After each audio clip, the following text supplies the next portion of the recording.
Alors le mal-être agricole, comment on peut le détecter?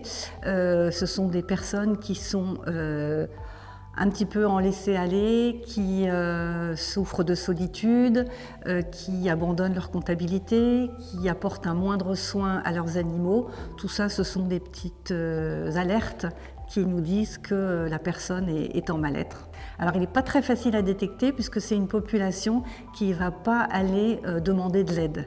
On dit chez nous que c'est des taiseux et qu'ils ne vont pas forcément se plaindre et chercher de l'aide.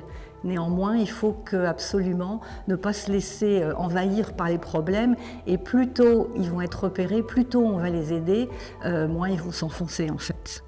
Donc le mal-être, c'est pas une spécificité cénomarine puisque ça se retrouve dans tous les départements.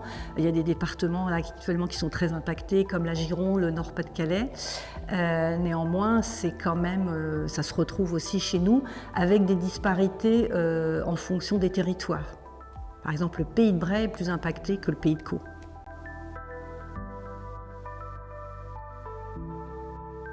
Alors ce kit de communication, il consiste à donner des outils aux personnes comme ça va être la coopérative, l'ARIC qui fait le bouclage des animaux, ça va être un peseur, ça va être le vétérinaire, enfin toutes ces professions qui vont avoir des outils pour dire à l'agriculteur, vous avez telle difficulté, eh bien pourquoi pas solliciter telle association ou la MSA aussi. Ils peuvent faire un échelonnement de la dette, ils peuvent proposer une aide au répit, enfin il y a plusieurs choses qui existent, mais souvent c'est méconnu. Il y a plein de dispositifs et ils sont méconnus des agriculteurs.